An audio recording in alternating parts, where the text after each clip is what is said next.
I wish you were my son, he said, his voice low and begrudging, unaware of who I really was.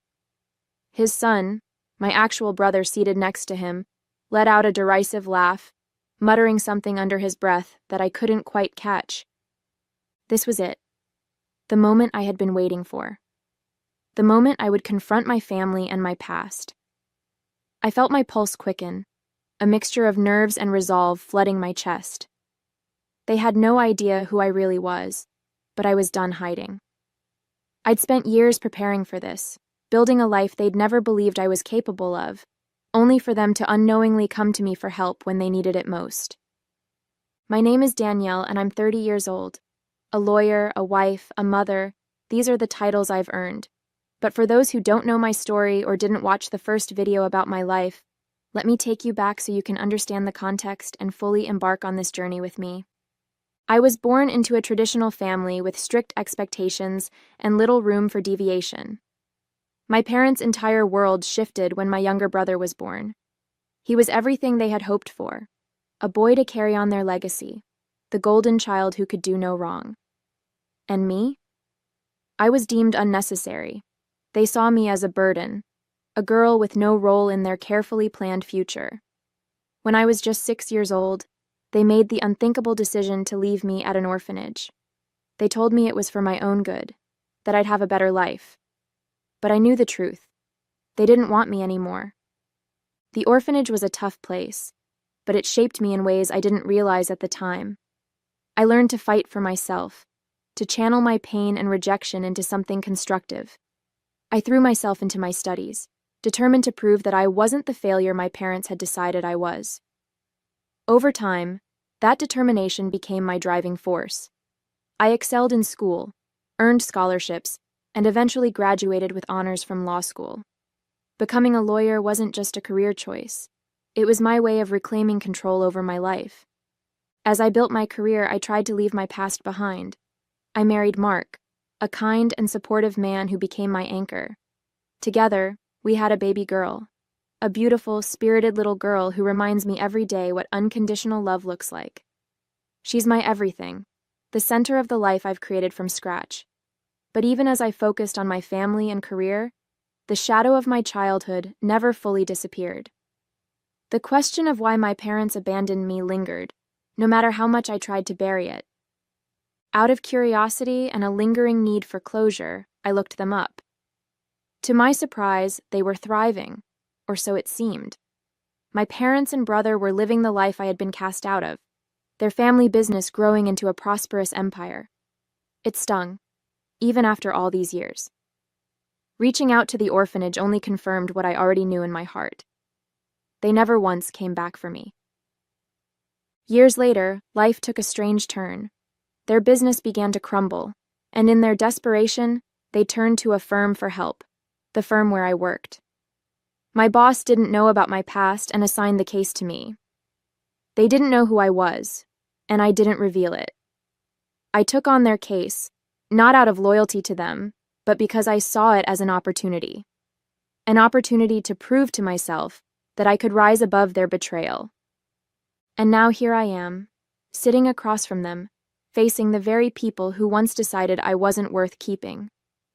They still don't know the truth, and I've chosen to keep it that way for now. My priority is saving their company, not for their sake, but for mine. This is my story, and today it's about confronting the ghosts of my past while holding on to the life I've built, a life I'm proud of.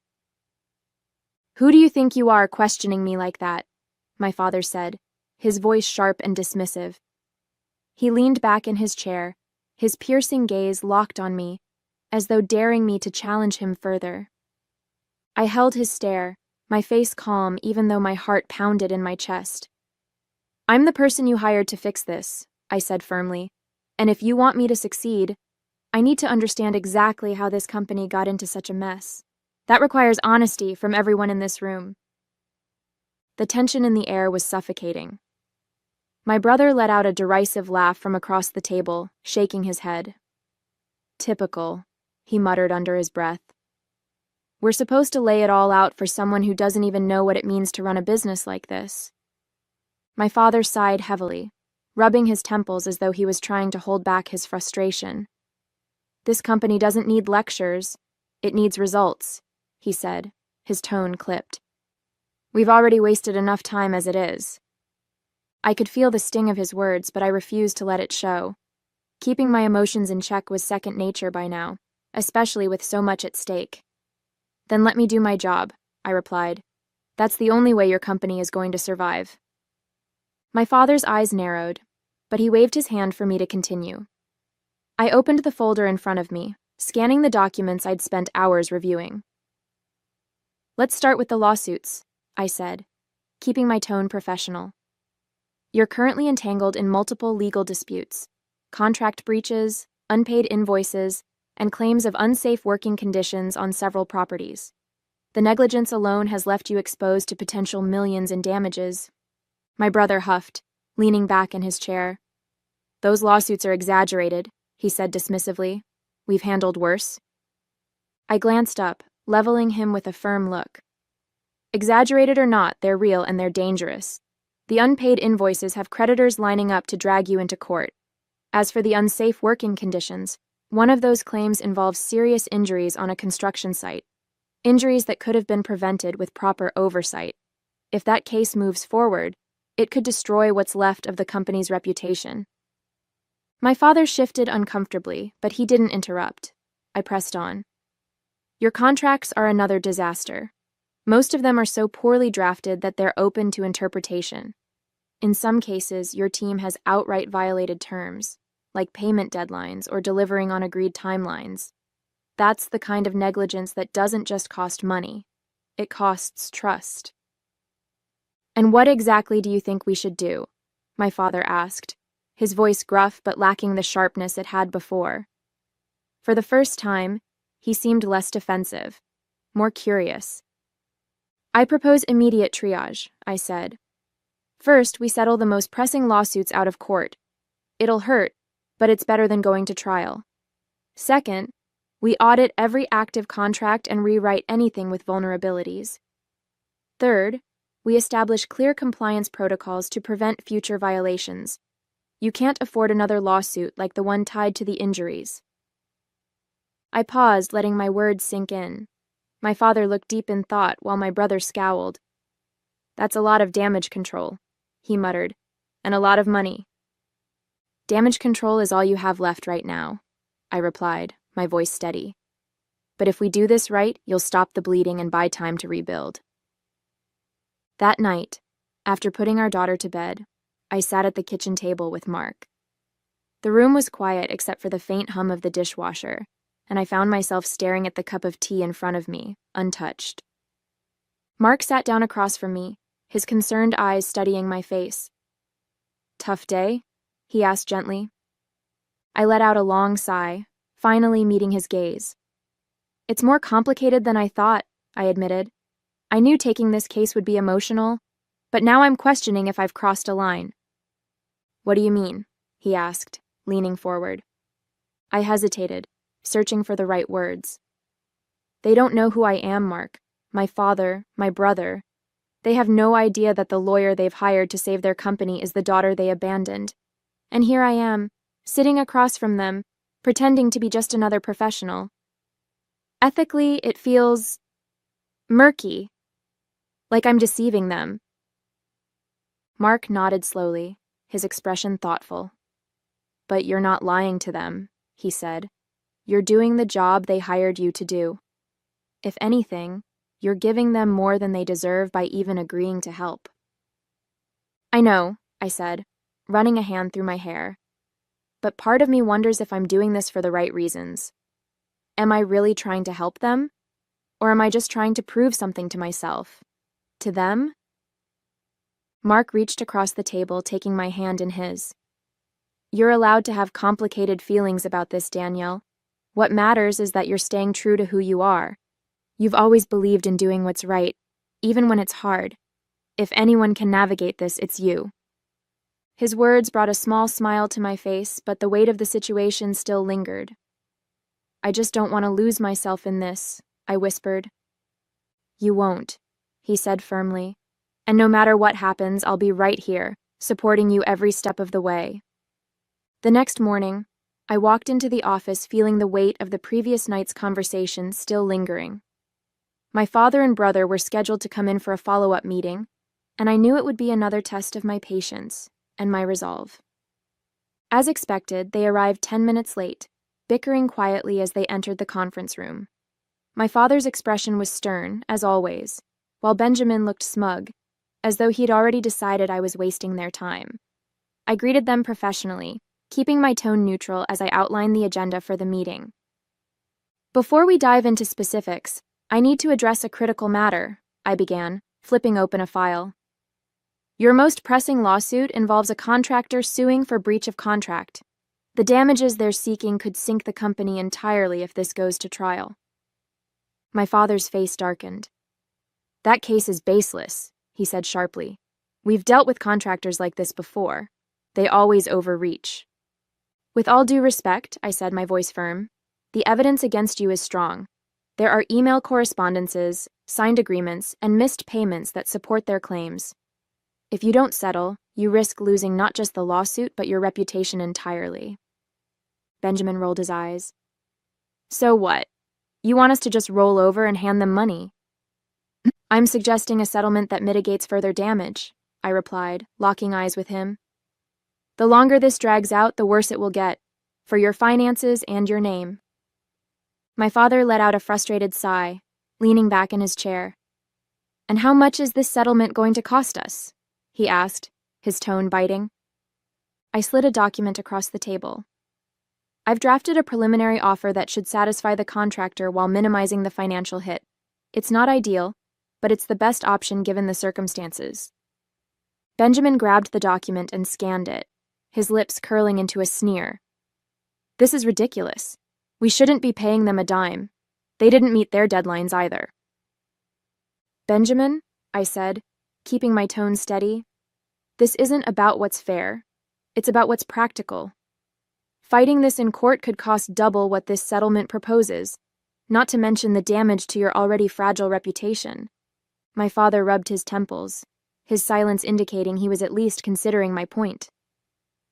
"And what about the other lawsuits?" he asked finally. I took a deep breath, preparing myself. "There are 3 additional cases. 2 can be settled with similar offers, but one, a workplace injury claim, has the potential to escalate if it goes to trial.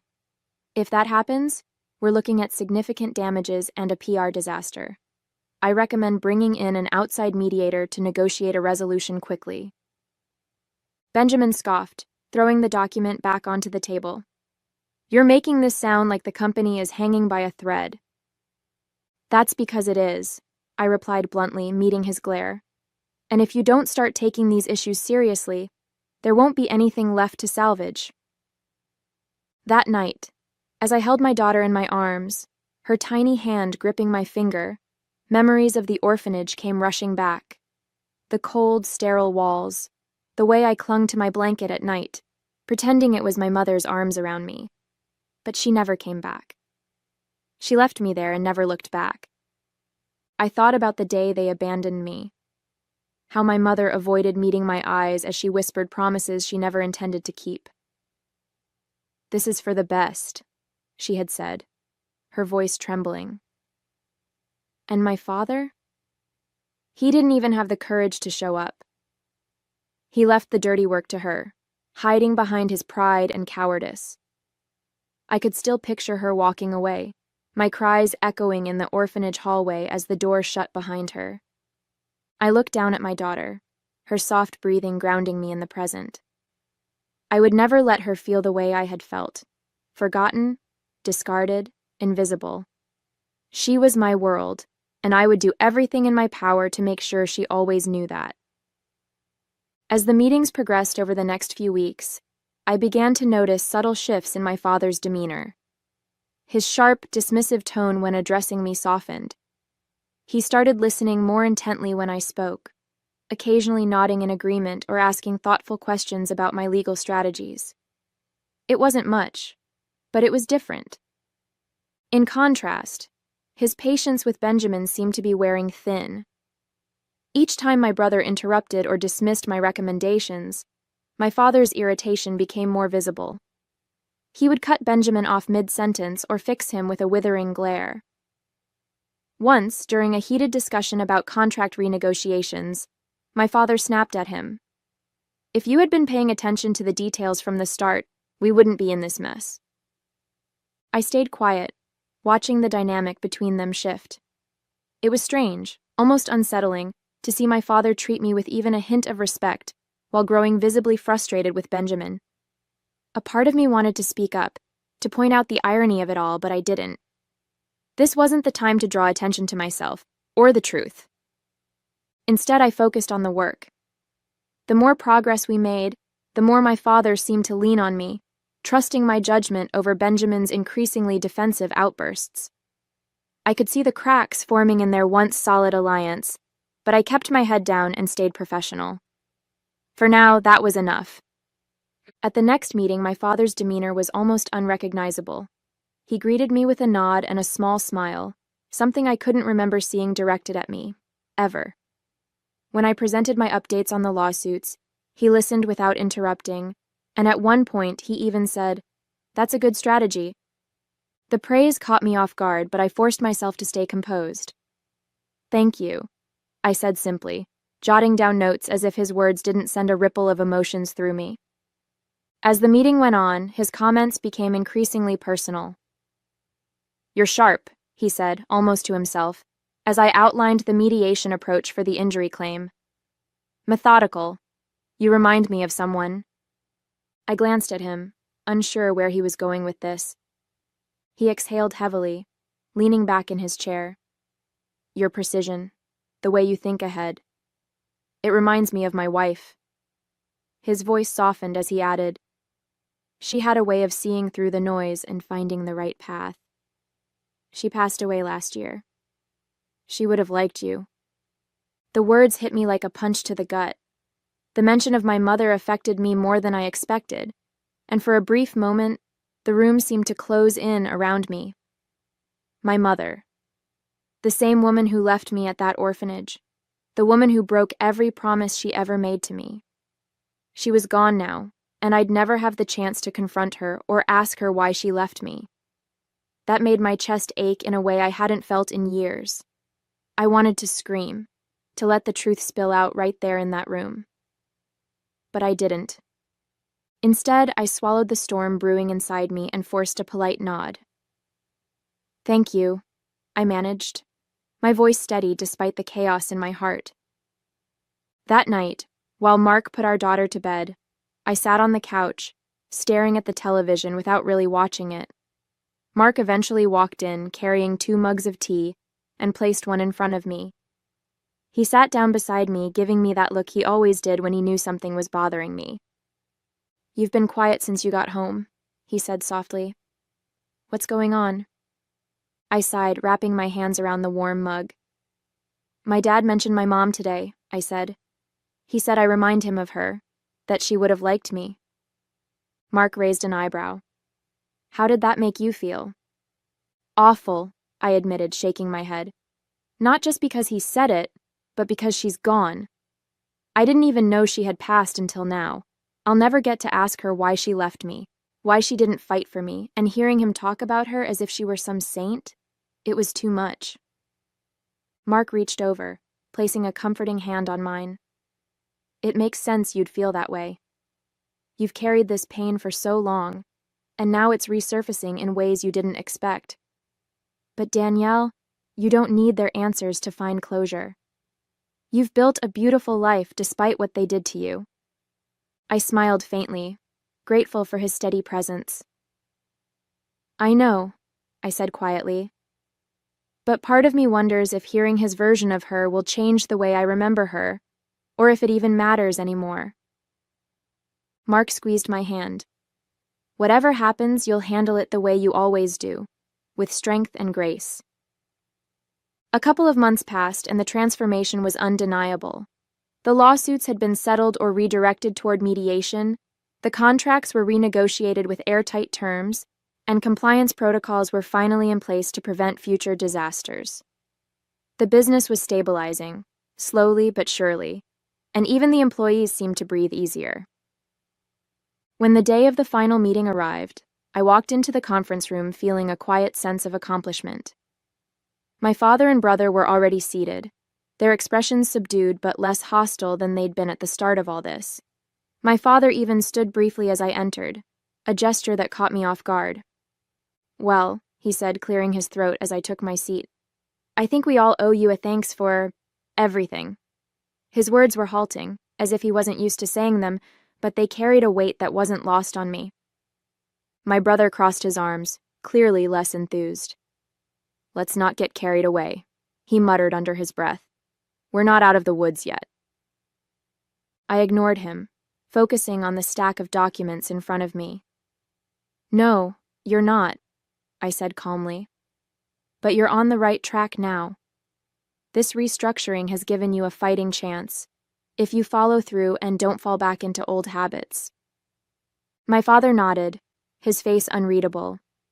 "We'll make sure of it," he said, his voice firm. "This company means everything to us." I paused, studying the man who had once walked away from me without a second thought. "Good," I said simply. "Then my job here is done."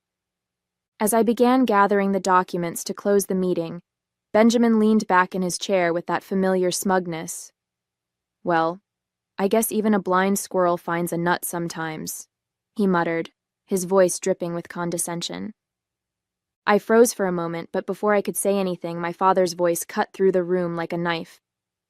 "Enough, Benjamin," he snapped, slamming his hand on the table.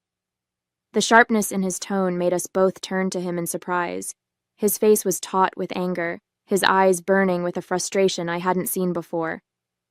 "That's enough out of you." Benjamin looked taken aback, his mouth opening and closing as if searching for a retort, but my father didn't give him the chance. He turned to me, his expression softening in a way I never thought possible. His gaze lingered for a moment before he spoke. "I wish you were my son," he said quietly. I sat there, stunned, as his words echoed in my mind. For a moment, the room was silent except for the faint ticking of the clock on the wall. I looked at him, my hands trembling slightly, but I held his gaze. This was it. The moment I had been waiting for, the one I had played out in my head so many times. Taking a deep breath, I pushed my chair back and stood, slowly gathering the courage that had been building for years. "I'm not your son," I said, my voice steady but heavy with emotion. "And you gave up the privilege of having me as your daughter the day you left me at that orphanage." The color drained from his face. Benjamin's smug expression vanished, replaced by sheer confusion. My father opened his mouth to say something, but no words came out. I could see the weight of my words hit him like a freight train, the realization dawning on him slowly, painfully. "You didn't even have the courage to be there," I continued, my voice rising as the floodgates opened. "You left it to her, to my mother, to walk away while I cried and begged her to take me home. And then, you never looked back, not once."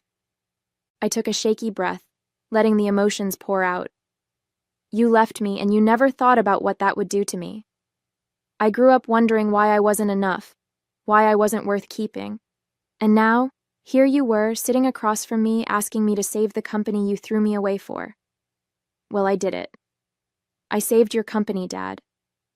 My father stared at me, his face pale, his hands gripping the edge of the table. For the first time, I saw something in his eyes that looked like shame. But before he could respond, I glanced at Benjamin, and that's when I realized it. The confusion on his face wasn't just shock. It was deeper than that. He didn't know. "You have no idea who I am, do you?" I asked, my voice trembling with a mixture of anger and disbelief. Benjamin blinked, his brow furrowing. "What are you talking about?" he said, his tone defensive. I laughed bitterly, shaking my head. "Of course you don't. They didn't tell you. They never told you about the sister they abandoned." I straightened my posture, the trembling in my hands finally subsiding as resolve took over. "I saved your company," I said, my voice firm and unwavering. "Not for you, not for Benjamin, but because I wanted to prove to myself that I could rise above what you did to me. that I could be better than the people who left me behind. My father opened his mouth as if to protest, but I held up a hand, cutting him off. But we're done now. For good. Whatever thread of connection might have existed between us is gone. You chose to sever that the day you left me at that orphanage. I turned to Benjamin, meeting his wide-eyed stare. I'm not angry with you, Benjamin. You didn't know, but now you do. I hope you take this chance to be better, to do better. Just don't expect me to stick around to see it. He opened his mouth as if to respond, but no words came out. For once, he looked completely out of his depth, the smugness wiped clean from his face. I could see the weight of the revelation settling on him, but I wasn't here to guide him through it. That wasn't my role, not anymore. Finally, I looked back at my father, my tone softening but remaining firm. At least you taught me something valuable, I said. You taught me exactly what kind of person I never want to be. And for that, I suppose I should thank you. With that, I gathered my things, turned, and walked out of the room, leaving him behind to face the consequences of his actions and his past. Later that evening, I sat on the couch, my daughter nestled in my arms, her tiny fingers gripping mine as Mark handed me a mug of hot chocolate, topped with a swirl of whipped cream. The warmth of my family surrounded me, a stark contrast to the cold emptiness I had left behind earlier that day. I'm proud of you, Mark said softly, sitting beside me. I looked down at my daughter, her peaceful face reminding me of everything I had fought for. I'm proud of me too, I said, a quiet smile spreading across my face. For the first time, I felt truly free. Hey there, did you like the story? If you did, don't forget to hit the like button and subscribe to the channel. It helps us a lot and makes sure you won't miss out on more great stories we share here. Thank you for watching, and we'll see you in the next one.